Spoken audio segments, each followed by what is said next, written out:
Hi guys, this is Nick Cooper and I'm studying Psychology 1011 at Monash University, Clayton. Today I would like to take you through a peer-reviewed article which is titled Big 5 Personality Traits Reflected in Job Applicants' Social Media Postings.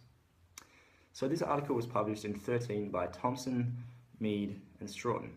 And my rationale for choosing this article is because I believe it is most relevant to my topic.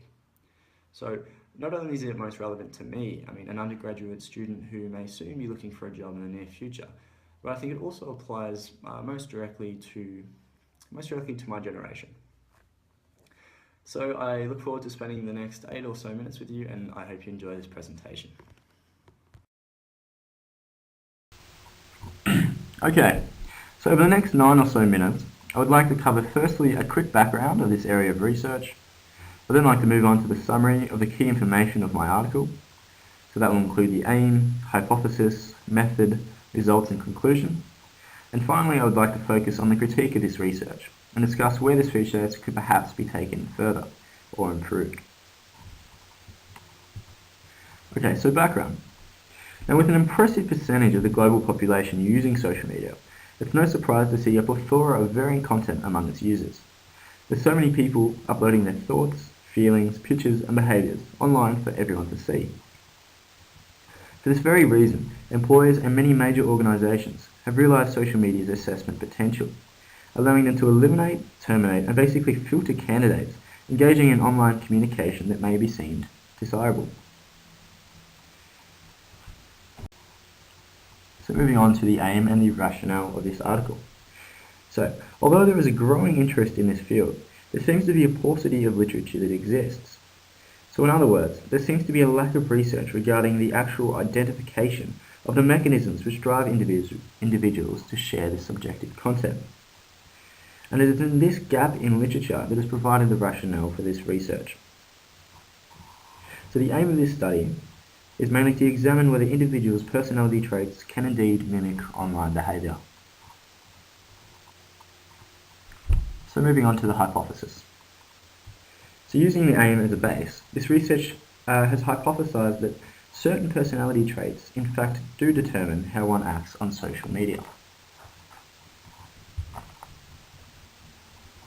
So more specifically, what does that mean?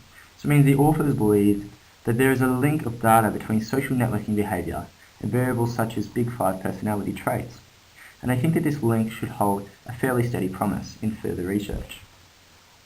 So originally, the study began with 976 undergraduate students from a large southeastern university who had volunteered to participate in a pilot study. However, this sample was soon reduced to 502 participants, as it was reduced to only those who were active users on Facebook. The average age of this sample was 19.19 years of age, with a standard deviation of 3.14 years.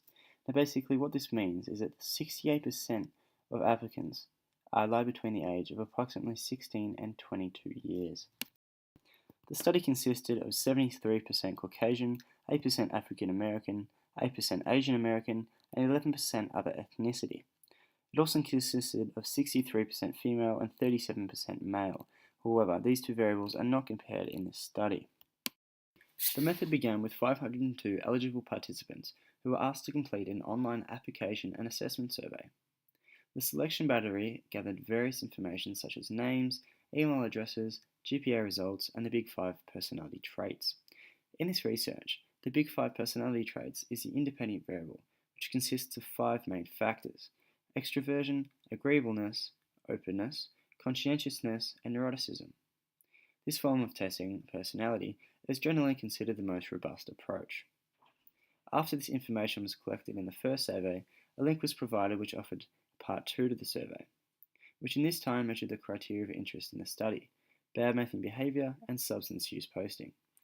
For this survey, participants were offered an entry into a $100 raffle as an incentive to complete the questionnaire.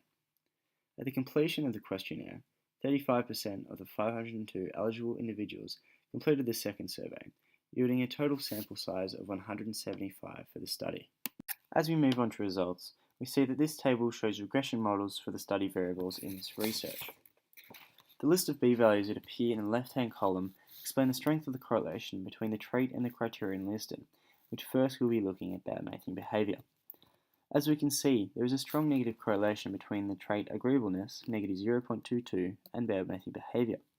Also, we can see that conscientiousness forms a negative correlation of negative 0.11, which is merely a moderate strength.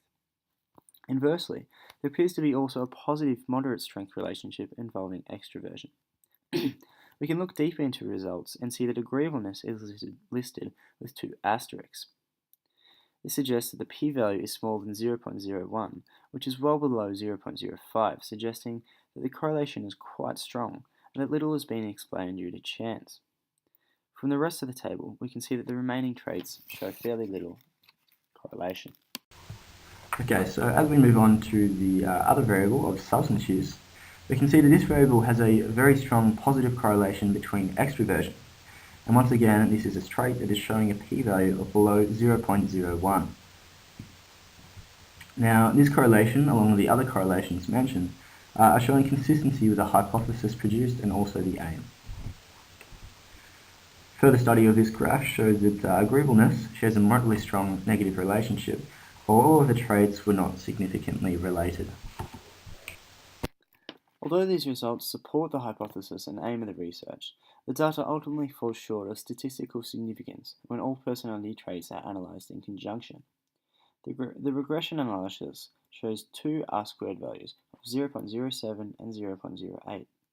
Now essentially, what these R-squared values suggest is that 7% of the variation of bad-mouthing can be explained by the variation of the union of the personality traits. Now this is quite a low percentage, which suggests that individuals' social behaviour may not be able to be fully predicted by such a method. Okay, so what are these results trying to tell us? What do they mean? So all in all, this research leads us to believe that specific or singular personality traits can indeed have a relation with our dependent variables, bad-mouthing, and substance use posting. So when you think of these terms and relationships in theoreticals, extroversion, for example, those who are more social, assertive, or talkative, are generally more likely to take part in bad-mouthing behaviour. While conversely, we discover that people high in agreeableness, i.e. those who are trusting, tolerant, and forgiving, are less likely to take part in bad-mouthing behaviour. This can be supported by the correlations shown in figures 5. So let's move on to limitations and strengths. Now the use of a student sample added unique complications to this research that perhaps could have been avoided with a more mature sample. For example, the participants in this research have a mean age of 19 years old, an age group that perhaps is more exposed to bad-mouthing behaviour. However, while this may seem like a limitation, employers investigating social media sites may well be looking for undergraduate students, which would suggest that this would be a strength in the research. Another possible limitation that should be noted is that the assessment of personality and social media postings were indeed separated in time, i.e. the 2 different surveys. Now this temporal lag may have skewed the relations obtained, thus reducing the accuracy. The last major limitation in this research is the use of self-reported surveys. These surveys can be answered with biased opinions, leading to results that may not be as accurate as they could be. For example, this research could have used coding schemes of observable behaviours, which would gain more accurate and more measurable information. However, this would indeed come at an opportunity cost, because the strength of using self-report surveys is indeed the small amount of time needed to gather the information. So where to now?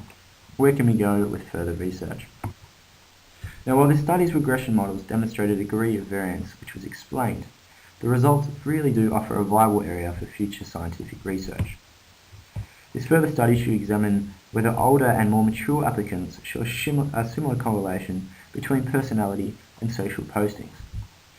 Perhaps a full-time, permanent employee may show conflicting results relative to this research. So in the words of Stroughton, it is quite possible that the magnitude of the effects uncovered in this study would be larger in higher stake situations.